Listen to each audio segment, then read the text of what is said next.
Hello guys. So welcome to my YouTube channel. तो Sunday special video में आपका स्वागत है। तो बेसिकली आज बहुत एक अच्छे टॉपिक के ऊपर डिस्कस करने वाले हैं। वैसे बहुत लोग परेशान हैं। अगर हम बात करें निफ्टी फिफ्टी का, तो निफ्टी फिफ्टी एक साल में या फिर आप बोल सकते हो कि एक साल के ऊपर कुछ भी परफॉर्मेंस नहीं किया।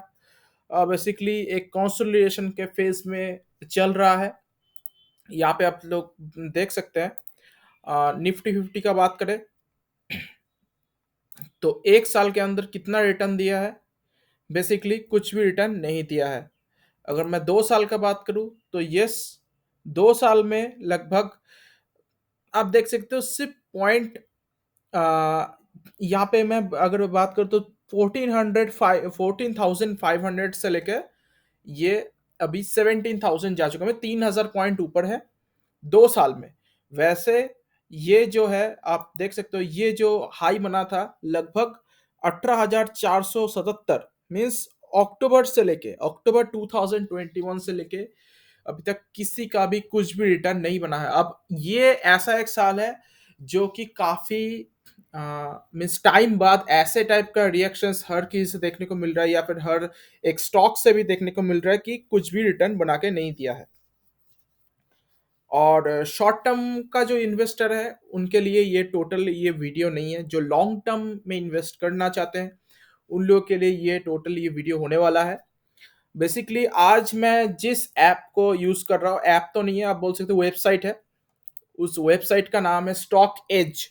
अब स्टॉक एज में बहुत सारे अच्छे अच्छे स्टॉक्स के हिसाब मतलब अच्छे अच्छे चीज भी है जिसके ऊपर हम लोग बात करने वाले हैं। तो आप लोगों को पता होगा कि लगातार बाजार मतलब ऊपर जाता है फिर क्रैश कर जाता है, मिस बेसिकली कुछ भी पैसा नहीं बन रहा है। बहुत लोग ऐसे बोल रहा है कि अभी तो बाजार में नहीं रहना चाहिए, और ऐसे बाहर से बहुत सारे न्यूज़ आर्टिकल्स पब्लिश हो रहे हैं कि बाजार इतना नीचे जाएगा, इतना ऊपर जाएगा। बहुत सारे कंफ्यूजन्स हो रहा है। तो बेसिकली इस वीडियो में हम उसी कंफ्यूजन को दूर करने वाले हैं। तो वैसे एक एक चीज थोड़ा बारीकी से समझने का कोशिश कीजिएगा, ठीक है। तो पहला हम एक आपको डेटा दिखाते हैं। ये है आपका एफ आई आई इसका cash means foreign institutional investor. यहाँ पे अगर हम बात करें ये ऐप, इस ऐप में फर्स्ट इंटरफेस आपको कुछ ऐसा दिखेगा। तो एफ आई आई का यहाँ पे देख सकते हैं कैश बोल के एक ऑप्शन है, इसमें क्लिक कीजिए और आपको देखने को मिल जाएगा कि फॉरेन इंस्टीट्यूशनल इन्वेस्टर्स और डोमेस्टिक इंस्टीट्यूशनल इन्वेस्टर्स ने क्या खरीदारी किया है, क्या सेलिंग किया है, ये सब चीज देखने को मिल जाएगा। वैसे इसके इसी के अंदर एफ आई के अंदर आपको एफ आई कैश मार्केट आपको देखने को मिल जाएगा यहाँ पे। और डेली के जगह आपको मंथली ओपन करना है, तो मंथली में आपको ज्यादा अच्छे से समझ में आ जाएगा। आप देख सकते हो यहाँ पे कितना बड़ा बड़ा रेड देखने को मिल रहा है। तो वैसे मैं बात करूं तो लगातार यहाँ पे बिकवाली करते जा रहा था कौन, एफ ठीक है। एफ देख सकते हैं अप्रैल 2021 से लेके अभी तक, मतलब देख सकते हो 23,000 करोड़ का बिकवाली, 25, 40 हजार, फिर 35 हजार, फिर जनवरी में 41, 45, ऐसे करते करते 50, 58। और ये जो रोक लगा, फिर कब जगह रोक लगा है, जुलाई 2022 तक। तो जुलाई 2022 तक बहुत खराब, मेनली हम लोग बोल सकते हैं जून में बहुत ज्यादा बिकवाली देखने को मिला था। लगभग 58,000 करोड़ रुपीस एफ बाजार से उठा लिया था। तो ये चीज आपको क्यों दिखा रहा हूं, क्योंकि उसके बाद से आप देख सकते हो उतना कुछ खास इसके कंपेरेटिव कंपेरिजन में कुछ खास मतलब आप देख सकते हो 22,000 करोड़ का खरीदारी किया, फिर 14,000 करोड़ का बेच दिया। तो ये छोटा मोटा बैटल अभी चल रहा है, बट मेनली सेलिंग हुआ था इस जगह पे। तो बाजार उस टाइम काफी ज्यादा क्रैश हो रहा था। तो बाजार को कौन कंट्रोल करता है, बाजार को कंट्रोल करता है F I I means foreign institutional investors. अब आपको एक डेटा दिखाता हूं डोमेस्टिक इंस्टीट्यूशनल इन्वेस्टर्स का, ठीक है। ये मंथली का पैटर्न है। अब यहाँ पे कुछ उल्टा ही देखने को मिलता है। आप देख सकते हो यहाँ पे मार्च 2021 से लेके धीरे-धीरे लगातार खरीदारी करते जा रहा है। अब डीआईएस होते कौन हैं? डीआईएस होते हैं म्यूचुअल फंड्स, पीएमएस। तो ये सब जो बड़े-बड़े मतलब संस्था है, आप बोल सकते हो, या फिर आप जो एसआईपी करते हो कोई भी म्यूचुअल फंड्स में, तो वही एसआईपी का पैसा उसी टाइम पे कभी भी कोई म्यूचुअल फंड्स नहीं लगाता है। जब बाज़ार एक अच्छे करेक्शन पे अवेलेबल होता है, तब जाके उसी पैसे को वो लगाता है, क्योंकि उस टाइम आपका रिटर्न ज़्यादा बनेगा। तो इसीलिए मैं यही बोलने का कोशिश करता हूँ कि जब भी बाज़ार में ज़्यादा गिरावट हो, तब जाके आपको इन्वेस्ट करना चाहिए। अब इसका मतलब ये नहीं कि जब डीआईज़ इन्वेस्ट कर रहे हैं तो उस टाइम आप आँख बंद करके कुछ भी कंपनी में इन्वेस्ट करें। ऐसा नहीं है, ठीक है? आप सिर्फ़ नोट कर सकते हैं कि हाँ, डीआईज़ जब खरीदारी करें, तब एक अपॉर्च्युनिटी होता है एक रिटेल इन्वेस्टर को भी इसी टाइम पे खरीदने का। तो मैक्सिमम टाइम में रिटेल इन्वेस्टर्स इतना कुछ नहीं सोचता है, जब बाज़ार भागता है तब जाके उन लोग बाज़ार में इन्वेस्ट करते हैं। मैक्सिमम इन्वेस्टर्स मीन्स 90% भी नहीं बोल सकते, 95% इन्वेस्टर्स ऐसे ही होता है। नहीं, और जब बाज़ार गिरता है तब जाके इन लोग बेच देते हैं। पर ये कभी भी ऐसे अगर आप करोगे, तो आप कभी भी स्टॉक मार्केट से पैसा नहीं कमा पाओगे। लॉन्ग टर्म में आपका कंपाउंडिंग भी नहीं बनेगा। इस टाइम आपको धीरे-धीरे करके, जैसे एसआईपी चल रहा है, उसी के हिसाब से आप अगर एसआईपी में इन्वेस्ट करते हो, म्यूचुअल फंड्स के द्वारा इन्वेस्ट करते हो, तो आप उसमें इन्वेस्ट कर सकते हो। और नहीं तो डायरेक्ट स्टॉक्स में भी आप चाहो तो इन्वेस्ट कर सकते हो। और अगर आप बोल रहे हो कि नहीं, आप हम लोगों को तो नहीं मालूम कि कितना दूर बाजार नीचे जाएगा या फिर नहीं, कोई बाजार को टाइम नहीं कर सकता, ये चीज थोड़ा ध्यान देने वाली बात है। तो इसीलिए बोलते हैं कि जब भी आपको आपके पास हाथ में पैसा है, तब जाके आप बाजार के हिसाब से ही आपको इन्वेस्ट करना चाहिए। हाँ, जब करेक्शन ज़्यादा मिले, तब आपको ज़्यादा से ज़्यादा इन्वेस्ट करना चाहिए। क्यों?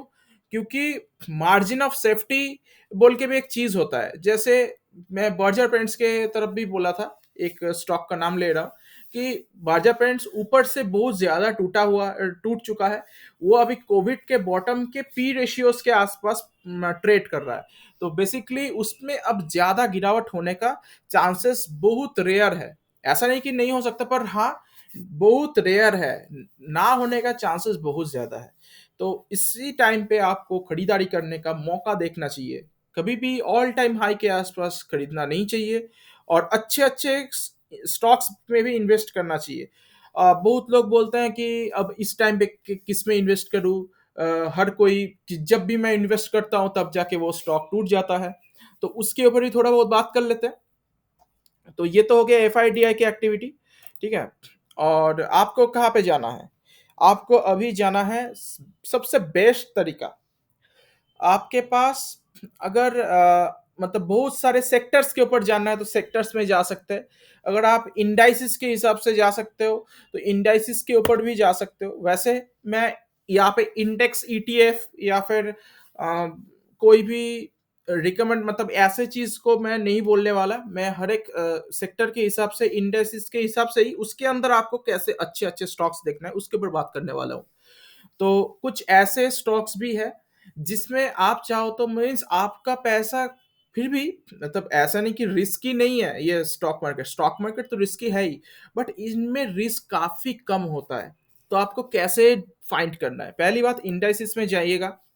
अगर आपके पास एक भी स्टॉक नहीं है, या फिर आप अगर न्यू स्टॉक मार्केट में एंट्री करना चाहते हैं, नया कंपनी ढूँढना चाहते हैं कि हाँ, मेरा पैसा अच्छे से बने, रिस्क का भी मॉडरेट सा हो या फिर लो रिस्की हो, बट रिवॉर्ड काफ़ी अच्छा मिले, तो उसमें आपको कैसे देखना है? तो यहाँ पे इंडेक्स में जाने के बाद आपको पता होगा निफ्टी 50 के बारे में। तो निफ्टी 50 के कंपनीज तो हर कोई बोलता है कि निफ्टी 50 में इन्वेस्ट करो। डायरेक्ट ईटीएफ या फिर इंडेक्स में इन्वेस्ट करोगे तो कुछ खास रिटर्न आपको देखने को नहीं मिलेगा। आपको बेटर यहाँ पे स्टॉक्स में जाने के बाद ऑल में आप देख सकते हैं, ये टॉप इंडिया का टॉप 50 कंपनी के हिसाब से यहाँ पे लिस्टिंग किया हुआ है। तो हर एक कंपनी यहाँ पे अच्छी नहीं है। यहाँ पे मैं बात करूँ सिर्फ़ ऊपर से कितना बताऊँ तो आपको पता होगा, रिलायंस अच्छा कंपनी है, टीसीएस अच्छी कंपनी है, एचडीएफसी बैंक अच्छा है, इन्फोसिस भी अच्छा है। एचयूएल में ग्रोथ बहुत कम होता है, ये चीज़ ध्यान देने वाली बात है। आईसीआईसीआई बैंक में ग्रोथ काफ़ी अच्छा है। एसबीआई का पीएसयू होने के नाते वोलेटिलिटी काफ़ी ज़्यादा है। एचडीएफसी में रिस्क मीन्स काफ़ी आप बोल सकते हो कि यहाँ पे ग्रोथ कम है। भारती एयरटेल उतना खास मुझे नहीं लगता। अदानी एंटरप्राइजेस बहुत ही ज़्यादा रिस्की कंपनी है, पर हाई डिविडेंड कंपनी भी है, रिसेंटली ऐड हुआ है। तो ऐसे करके बहुत सारे कंपनी है, इसके ऊपर मैं चर्चा करते रहता हूँ हर एक डेली न्यूज़ के वीडियोज़ में। तो उसको आप ज़रूर चेकआउट कर सकते हो, या फिर एक कंपनी को ऐसे करके देख सकते हो। आपको एक-एक करके मैं सपोज़ यहाँ पे मैं बोल रहा हूँ बजाज फाइनेंस, ठीक है? अब इसका मतलब ये नहीं कि मैं बजाज फाइनेंस को प्रमोट कर रहा हूँ, ये सिर्फ़ आपको सिखाने के लिए बोल रहा हूँ, ठीक है? तो यहाँ पे आप देख सकते हो सेक्टर फाइनेंस है। तो अगर मैं बात करूँ परफॉर्मेंस के हिसाब से, तो 1 साल में नेगेटिव 23% का रिटर्न है, 5 साल में इन्वेस्टर का पैसा 237% का हो चुका है, और 10 साल में मोर देन 44 टाइम्स, ठीक है? तो यहाँ पे तो ये बोल दिया है, अब आपको देखना क्या है 5 साल में और 10 साल में कौन-सा कंपनी निफ्टी को बीट कर रहा है। हर एक कंपनी यहाँ पे निफ्टी को बीट नहीं करता है। आपको अगर बात करूँ आईटीसी के ऊपर, एक एग्ज़ाम्पल ले रहा हूँ, ठीक है? तो आईटीसी में देख देख सकते हैं यहाँ पे 1 साल में बहुत अच्छा रिटर्न है, 2 साल में भी अच्छे रिटर्न है, बट 5 साल में निफ्टी को बीट नहीं कर पाया, और 10 साल में भी निफ्टी को बीट नहीं कर पाया। तो इसी के चलते आप बोल सकते हो कि इसमें ग्रोथ की कमी है। हर एक कंपनी यहाँ पे निफ्टी में एंटर किया हुआ है, मीन्स हर एक कंपनी अच्छा नहीं है। ये चीज़ आपको समझना ज़रूरी है। तो आपको देखना है कि निफ्टी को कौन बीट कर पा रहा है। सिंपल सा स्टॉक में भी आप चाहो तो ज़्यादा से ज़्यादा इन्वेस्ट करके या फिर आप बोल सकते हो कि सिंपल सा स्टॉक में, कॉमन स्टॉक्स में इन्वेस्ट करके भी अनकॉमन प्रॉफिट भी आप कमा सकते हो। और आप बात करोगे एशियन पेंट्स का, मैं अगर दिखाता हूँ आपको, तो एशियन पेंट्स का देख सकते हैं 5 साल में अभी तक ढाई गुना के आसपास हो चुका है। 10 साल में भी काफ़ी अच्छा रिटर्न है, जो कि निफ्टी को भी बीट कर चुका है। तो ये सब चीज़ आपको देखना ज़रूरी है। विप्रो का बात करें तो विप्रो स्लो ग्रोथ वाली कंपनी है। हर एक कंपनी यहाँ पे मीन्स आप बोल सकते हो कि अच्छा नहीं है। हर एक कंपनी यहाँ पे बुरा भी नहीं है। तो आपको वो चीज़ चॉइस करके देखना होगा। जैसे टाटा स्टील के ऊपर बहुत से लोग बात करते हैं, और 5 साल में रिटर्न देख सकते हैं बहुत कम है, और 10 साल में निफ्टी के आस-पास ही रिटर्न है। तो निफ्टी को ये बीट नहीं कर पाया, और ऐसा नहीं कि इसका डिविडेंड भी काफ़ी अच्छा मिलता है, ये ग्रोथ भी नहीं है, ये प्योरली ट्रेडिंग वाला स्टॉक है। तो बेसिकली और एक चीज़ आपको देखना है, वो है आपका निफ्टी नेक्स्ट 50, ठीक है? अब निफ्टी निफ्टी नेक्स्ट 50 मीन्स कौन-सा इंडाइसेस? इंडिया का टॉप 50 कंपनी निफ्टी 50 को रिप्रेजेंट करता है, उसके बाद बाद वाला 50 कंपनी वो निफ्टी नेक्स्ट 50 को रिप्रेजेंट करता है। और एक चीज है निफ्टी 100। अब निफ्टी 100 कौन सा स्टॉक है? Nifty 100 equal to Nifty 50 plus Nifty next 50, means Nifty 50 के कंपनीज और निफ्टी नेक्स्ट 50 के कंपनीज, ये दोनों को मिला के होता है निफ्टी 100। अब इसमें भी क्या है, इसमें भी बहुत अच्छे अच्छे कंपनीज है, जिसमें आप चाहो तो इन्वेस्ट करने के ऊपर मौका ढूंढ सकते हैं। जैसे कि बहुत सारे कंपनीज है, मैं ज्यादातर निफ्टी 100 का स्टॉक्स के ऊपर भी बात करता हूँ, क्योंकि इसमें ग्रोथ काफी अच्छा मिल जाता है आपको। हाँ, ग्रोथ स्टॉक्स अभी अच्छा परफॉर्म नहीं कर रहा है, बट अल्टीमेटली आपको आपको देखना पड़ेगा कि लॉन्ग टर्म के हिसाब से वो अच्छा परफॉर्म कर रहा है कि नहीं, क्योंकि शॉर्ट टर्म में तो कुछ भी हो सकता है, शॉर्ट टर्म में कोई भी टूट सकता है। तो यहाँ पे देख सकते हो Adani total gas limited, Adani का 3 कंपनीज है निफ्टी 100 के अंदर। अब यहाँ पे जो लोग ज्यादा हाई रिस्क लेना चाहते हैं, तो उस वो लोग इन्वेस्ट कर सकते हैं, क्योंकि अगर मैं बात करूँ अदानी ग्रीन के हिसाब से, तो अदानी ग्रीन का अगर आप देखोगे तो सिर्फ 2 साल हुआ है, 2 साल, 5 साल अभी तक तो नहीं हुआ है, तो इसलिए 5 साल का नहीं है, तो 2 साल में पैसा डबल से भी ज्यादा हो चुका है। और अगर आप 3-4 साल का देखोगे तो काफी मैसिव है ग्रोथ इसमें। अदानी ट्रांसमिशन का बात करें तो इसमें भी सेम, 2 साल में पैसा 6 गुना हो चुका है और 5 साल में पैसा 12 गुना हो चुका है। तो ये सब में क्या है कि ग्रोथ आपको ज़्यादा देखने को मिलेगा। इसका मतलब ये नहीं कि इसमें ही आपको खरीदना है, आपको ही स्टडी करके खरीदना है। आपको सिर्फ़ प्रोसेस बता रहा हूँ। एवेन्यू सुपरमार्ट ये भी काफ़ी बढ़िया कंपनी है, डी मार्ट जो है, तो इसमें भी आपको ग्रोथ काफ़ी अच्छा देखने को मिलेगा। निफ्टी 100 के कंपनीज़ के अंदर ग्रोथ ज़्यादा देखने को मिलेगा। पिडिलाइट इंडस्ट्रीज़ इसमें भी काफ़ी अच्छा शानदार ग्रोथ है। अगर मैं बात करूँ एलटीआई माइंडट्री ये भी काफ़ी शानदार ग्रोथ वाली कंपनी है। और मैं अगर बात करूँ यहाँ पे फिर यहाँ पे अगर मैं बात करूँ तो एसबीआई कार्ड्स इसमें अभी तक उतना कुछ ग्रोथ देखने को नहीं मिला, बट हाँ ग्रोथ पोटेंशियल है, आपको देख के वो चीज़ इन्वेस्ट करना होगा। हैवेल्स में काफ़ी अच्छा ग्रोथ है। यहाँ पे मैं बात करूँ एसआरएफ लिमिटेड ये तो काफ़ी बढ़िया कंपनी है। आप देख सकते हो 10 साल में 53 टाइम्स हो चुका है। तो इसका तो ऐसे करके आपको ढूँढना पड़ेगा कंपनीज़।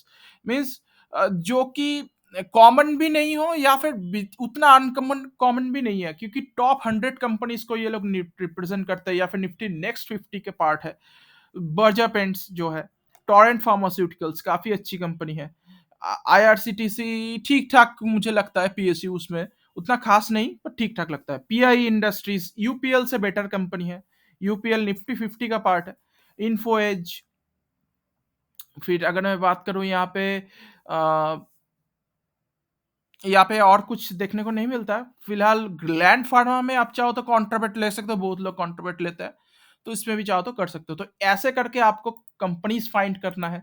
अगर आपको सेक्टर्स मैं बोलता हूँ कि सेक्टर्स में कोर सेक्टर्स में कौन से सेक्टर्स में इन्वेस्ट करना चाहिए, तो आपको यहाँ पे बेसिकली सेक्टर्स में जाना होगा। यहाँ पे आपको बहुत सारे सेक्टर्स आपको देखने को मिल जाएगा। अब यहाँ पे आपको एक चीज़ आपको बोल देता हूँ, टेलीकॉम सेक्टर उतना खास कुछ है नहीं, ठीक है? एंटायर टेलीकॉम सेक्टर के हिसाब से देखने जाओगे तो कुछ खास आपको कंपनीज देखने को नहीं मिलेगा, ठीक है? ग्रोथ किसी में उतना नहीं है। फिर अगर मैं बात करूँ तो रिट यहाँ पे नॉन फेरस मेटल्स में भी आपको उतना उतना कुछ खास देखने को माइनिंग सेक्टर से आप चाहो तो अवॉइड कर सकते हो। आयरन और स्टील सेक्टर को बाद में चाहो तो इन्वेस्ट कर सकते हो। अवॉइड का चीज़ नहीं है। पर बाद में चाहो तो आप इन्वेस्ट कर सकते हो। बहुत सारे जैसे एपीएल अपोलो ट्यूब्स काफ़ी अच्छी कंपनी है। आपको थोड़ा-थोड़ा करके ढूँढना पड़ेगा। ऐसा नहीं कि मैं ही जो बोल रहा हूँ ये सही है। आपको बाकी सब भी देखना पड़ेगा कि हाँ, इसमें ग्रोथ क्या है, इसमें ग्रोथ क्या है। रत्नमणि मेटल्स एंड ट्यूब्स काफ़ी अच्छी कंपनी है और ऐसे करके आपको टिन प्लेट ठीक-ठाक उतना कुछ मुझे नहीं लगता, ठीक-ठाक लगता है। तो ऐसे करके आपको चीज़ें देखना पड़ सकता है। और अगर मैं बात करूँ नेक्स्ट का, तो नेक्स्ट फाइनेंस सेक्टर आपके पास होना चाहिए। अब फाइनेंस में बैंकिंग सेक्टर से बेटर हमको फाइनेंस सेक्टर लगता है, क्योंकि फाइनेंस सेक्टर में आपको ग्रोथ ज़्यादा मिलेगा। आपके पास अगर बैंक्स है, तो इसका मतलब ये नहीं कि उसको बेच के आप फाइनेंस खरीदो, पर वो चीज़ आपको देखना पड़ेगा। कैपिटल गुड्स में अगर हम बात करें, तो कैपिटल गुड्स में भी बहुत सारी कंपनीज़ है, आपको देखना पड़ेगा। आरएचआई मैग्नेसिटा काफ़ी अच्छी कंपनी है, हिटाची एनर्जी इंडिया लिमिटेड, यहाँ पे अगर बात करूँ तो यस हैवेल्स इंडिया काफ़ी अच्छी कंपनी है। जीएमएम फॉडलर ऑफ कोर्स इसमें इनसाइडर ट्रेडिंग देखा गया है, तो इसको आप चाहो तो अवॉइड कर सकते हो। क्राफ्ट्समैन काफ़ी अच्छी कंपनी है। ऐसे करके आपको देखना ज़रूरी हो जाता है। और किसको आपको रखना ज़रूरी है, मतलब इनमें से, तो पहली बात है एंसिलरीज़ आप चाहो तो रख सकते हो ऑटोमोबाइल की जगह। एंसिलरीज़ की कंपनी आपके पास होना चाहिए क्योंकि इसमें कंसिस्टेंसी नहीं, इसमें आपको क्रैश भी ज़्यादा देखने को नहीं मिलेगा। अगर बात करें एविएशन को आप चाहो तो अवॉइड कर सकते हो। केमिकल्स आपके पास होना चाहिए, केमिकल सेक्टर में बहुत बड़ा सेक्टर है, ठीक है? पेंट्स का सेक्टर उसमें से रख सकते हो, पेस्टिसाइड्स रख सकते हो, फर्टिलाइज़र में ना रखो तो बेटर होगा। वैसे फर्टिलाइज़र में बहुत सारे अच्छे-अच्छे कंपनीज़ भी है। अ, वैसे यहाँ पे दिखा देता हूँ आपको, पीआई पीआई इंडस्ट्रीज़ ना यहाँ पे नहीं मेंशन किया है, बट हाँ, वो सब क कंपनी भी काफ़ी अच्छा है। और कंस्ट्रक्शन मटेरियल में कंपनी भी में भी आप चाहो तो जा सकते हो, ठीक है?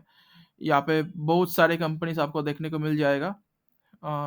जैसे कि यहाँ पे एस्ट्रल पाइप्स पाइप्स वगैरह की कंपनी जो है, वो सब में आप चाहो तो जा सकते हो। सीमेंट सेक्टर से ना जाओ तो बेटर होगा। तो ऐसे करके आपको देखना ज़रूरी है। इलेक्ट्रिकल्स में जा सकते हो, डायमंड ज्वेलरी में टाइटन को ले सकते हो कि बाकी उतना कुछ खास मुझे नहीं लगता। क्रूड ऑयल को आप चाहो तो अवॉइड कर सकते हो। अ, और एक चीज़, कमोडिटी के सेक्टर से ना, मतलब जितना गवर्नमेंट की कंपनी है, गवर्नमेंट से जितना मतलब जुड़ा हुआ जितना कंपनी है, उसको चाहो तो आप पहले अवॉइड कर सकते हो। जितना गवर्नमेंट का इन्फ्लुएंस होगा वो स्टॉक में आपको तेजी उतना खास देखने को नहीं मिलेगा। तो ऐसे करके आपको कंपनीज चॉइस करना है। अल्टीमेटली पैसा बनेगा, ये चीज आपको ठान के रखना है। ठीक है। और न्यूज एंड अपडेट्स आपको धीरे धीरे देखना है हर टाइम। और ऐसे करके आपको हर एक चीज चॉइस करना है। तो कैसा लगा मेरा वीडियो? अगर आपको अच्छा लगे, यहाँ पे वैसे उसके पहले भी और एक चीज जाने से पहले आपको बोल देता हूँ। आप अगर कोई भी स्टॉक सर्च कर रहे हैं, मान लीजिए यहाँ पे मैं सर्च कर रहा हूँ पॉलीकैब, पॉलीकैब इंडिया।